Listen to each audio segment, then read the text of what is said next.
Shalom seluruh jemaat GBI Waru Cabang Malang yang diberkati oleh Tuhan. Bagaimana kabarnya saudara pada hari ini?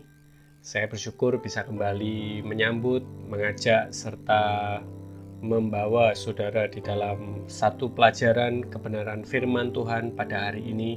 Sebelum kita akan beristirahat, mempersiapkan diri dalam ibadah dan juga sekolah minggu besok, mari bersama dengan keluarga dan juga rekan terdekat kita merenungkan apa yang menjadi kebenaran firman Tuhan. Bapak, Ibu, dan Saudara sekalian, mari kita akan tunduk kepala, kita akan berdoa bersama-sama. Bapa Surgawi, Allah yang kami kenal di dalam nama Tuhan Yesus Kristus, kami berterima kasih atas satu minggu di mana Tuhan sudah menyertai dan memberkati ketika kami melakukan segala aktivitas, tugas, dan juga pekerjaan dan pelayanan kami. Dan kami saat ini rindu sebelum beristirahat untuk belajar akan apa yang menjadi kebenaran firman-Mu.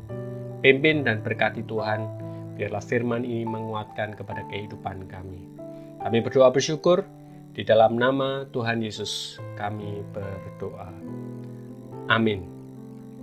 Bapak, Ibu, dan Saudara sekalian, judul kebenaran firman Tuhan pada hari ini adalah jiwa yang tidak berdaya.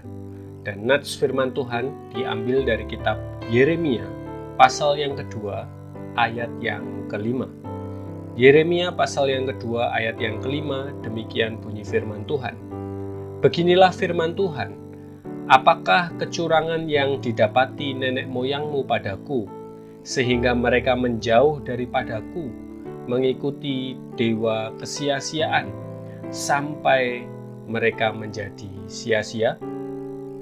Bapak, Ibu, dan Saudara yang dikasihi oleh Tuhan, saya dan saudara pasti memahami dan mengerti apa itu jiwa manusia. Jiwa adalah unsur batiniah atau unsur rohani yang ada pada diri manusia. Hal yang sama sekali tidak bisa dilihat, namun bisa dirasakan. Jiwa manusia itu meliputi beberapa unsur, yaitu pikiran, perasaan, dan kehendak.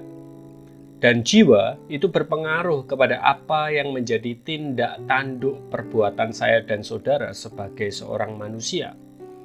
Dan kalau jiwa yang ada pada diri kita tidak sehat, maka itu akan membawa kehidupan kita secara utuh menjadi pribadi yang tidak sehat juga. Saya dan saudara akan jatuh kepada berbagai macam dosa dan melakukan kesia-siaan sepanjang hidup kalau jiwa yang saya dan saudara miliki adalah jiwa yang tidak sehat.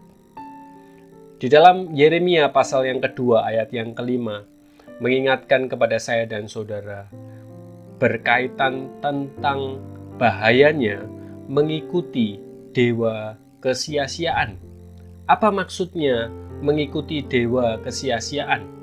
Artinya adalah bahwa ketika saya dan saudara mengikuti dewa kesia-siaan, kita itu sedang berlari mengejar kesia-siaan. Artinya, saya dan saudara sedang meletakkan rasa aman kepada hal-hal yang duniawi. Kita bisa belajar dari kehidupan orang-orang Israel pada waktu itu.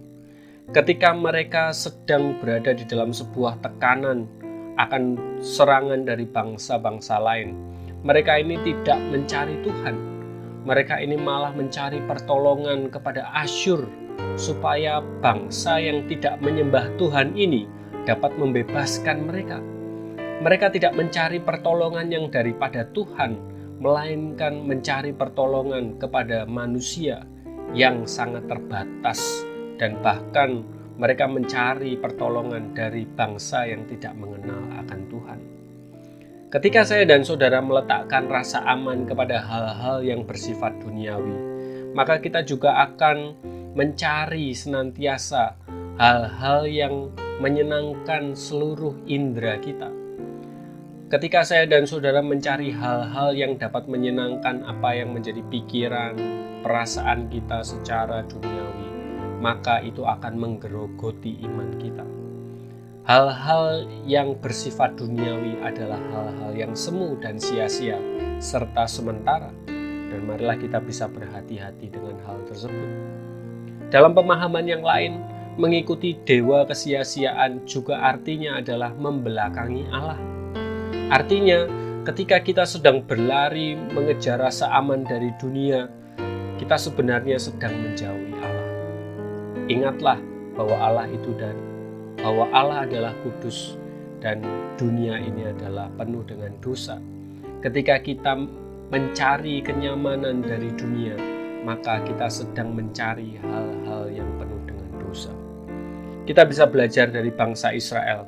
Mereka akhirnya gagal mengenali Allah sebagai Tuhan atas kehidupan mereka. Mereka gagal untuk bersekutu dengan Allah dan berakibat kepada kemiskinan dan kekosongan secara rohani dalam kurun waktu yang begitu lama terjadi atas kehidupan orang-orang Israel. Saya mengajak Bapak, Ibu, dan Saudara bisa mengerti dan memahami bahwa ketika saya dan saudara mencari kenyamanan dari dunia ini, maka saya dan saudara sedang menjauhi Allah. Mari kita bisa berhati-hati. Dan kita perlu untuk memahami apa bahayanya dari mengikuti kesia-siaan. Orang yang mengejar kesia-siaan atau hal-hal yang bersifat duniawi adalah orang yang miskin jiwanya. Dia adalah orang yang sedang jauh daripada Tuhan. Dan mereka hanya mencari hal-hal yang bersifat sementara dari dunia ini. Hanya mencari kepuasan secara materi, kesenangan yang bersifat terbatas oleh waktu. Dan mereka akan berujung kepada sebuah kesemuan secara rohani.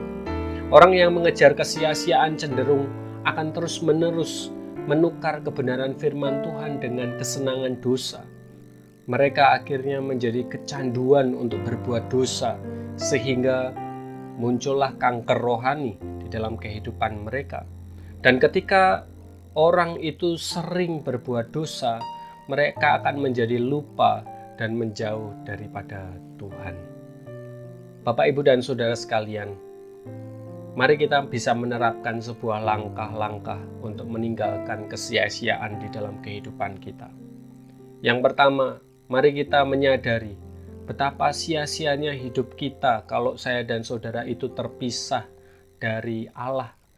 Ibaratnya saya dan saudara itu meminum air yang asin untuk memuaskan rasa haus kita. Memuaskan diri dengan menjauhi Tuhan adalah hal yang sia-sia. Dan mari kita bisa menyadari hal ini. Dan kemudian yang kedua, mari kita bertobat dari ketergantungan kita kepada hal-hal duniawi, supaya saya dan saudara mendapatkan rasa aman. Ingatlah bahwa hal-hal duniawi tidak akan memberikan rasa aman dan nyaman di dalam kehidupan kita. Itu adalah hal-hal yang sementara saja. Dan ketika saya dan saudara berdekat dengan Tuhan, maka saya dan saudara akan mendapatkan sebuah kelepasan. Saya dan saudara akan mendapatkan kelegaan hati. Baharuilah kedekatan hubungan kita dengan Tuhan. Allah adalah pribadi yang selalu rindu untuk mengarahkan kehidupan kita kepada hal yang lebih baik. Bangunlah hubungan yang benar dengan Allah. Mari kita berbalik kepada Allah dan meninggalkan segala dosa-dosa kita dan bersekutu dengan Allah serta hidup sesuai dengan apa yang menjadi ketetapannya. Bapak, Ibu, dan Saudara sekalian yang dikasihi oleh Tuhan, mari kita bisa mengambil sebuah refleksi pada malam hari ini. Apa saja hal yang sia-sia di dalam kehidupan kita yang sering kita lakukan sampai saat ini? Maukah saudara menyadari kesia-siaan yang sering saudara lakukan? Maukah saudara memperbarui kehidupan saudara dengan Tuhan supaya jiwa kita kembali menjadi sehat secara rohani? Kiranya renungan ini menguatkan kepada kehidupan saya dan saudara. Dan saya dan saudara semakin bertumbuh menjadi anak-anak Tuhan yang taat dan setia kepada Tuhan. Amin.